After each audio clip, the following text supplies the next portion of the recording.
అందరికీ నమస్కారం. ఎండి మీడియాకి స్వాగతం. ఫ్రెండ్స్, పెన్షనర్లందరికీ ఇప్పుడే అందిన వార్త. ఏపీలో కూటమి ప్రభుత్వం వరుసగా నిర్ణయాలు తీసుకుంటుంది. ఈ ఏడాది సంక్షేమ పథకాలు అమలు చేయాలని ప్రభుత్వం డిసైడ్ అయ్యింది. అదే సమయంలో కొత్తగా రేషన్ కార్డులు, పెన్షన్లు కొత్తవి మంజూరు పైన ఒత్తిడి పెరుగుతుంది. కొత్త రేషన్ కార్డులు, పెన్షన్ల మంజూరు వేళ అనర్హులను తొలగించాలని ప్రభుత్వం భావిస్తుంది. ఈ మేరకు కసరత్తు మొదలుపెట్టింది. అర్హత లేకపోయినా పెన్షన్లు పొందుతున్న వారిని గుర్తించి వారికి కోత వేసేందుకు ప్రభుత్వం మార్గదర్శకాలతో తాజాగా ఉత్తర్వు జారీ చేసింది. ఈ పెన్షన్లను అందుకుంటున్న వారి ఫిజికల్ వెరిఫికేషన్ చేసేందుకు ప్రభుత్వం ప్రత్యేకంగా టీంలను నిర్ణయించింది. మెడికల్ పెన్షన్దారులను వారి ఇంటి వద్ద మెడికల్ టీం తనిఖీలు చేస్తుంది. వీరితో పాటు వికలాంగుల పెన్షన్లు తీసుకునే వారిలో ఆర్థోపెడిక్, హ్యాండిక్యాప్డ్, దృష్టి లోపం, వినికిడి లోపం, మెంటల్ రిటార్డేషన్, మానసిక అనారోగ్యం, బహుళ వైకల్యం ఉన్నవారు ఈ కేటగిరీలోకి వస్తారు.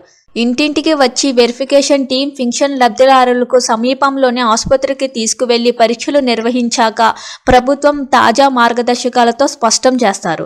లబ్ధిదారులకు దగ్గర ఉన్న ప్రభుత్వ ఆసుపత్రులు, మెడికల్ కాలేజీల్లో వెరిఫికేషన్ చేయించాలని నిర్ణయించారు. పెన్షన్దారులను తనిఖీ చేసే టీంలో orthopaedician, general physician, PHC medical officer, digital assistant ఉంటారు. ఏ కారణంతో పెన్షన్ తీసుకుంటున్నారో సంబంధిత వైద్యుల ద్వారా రీవెరిఫికేషన్ చేయించనున్నారు. జిల్లా కలెక్టర్ ఆదేశాల మేరకు టీంలను ఏర్పాటు చేసేలా ప్రభుత్వం స్పష్టం చేసింది.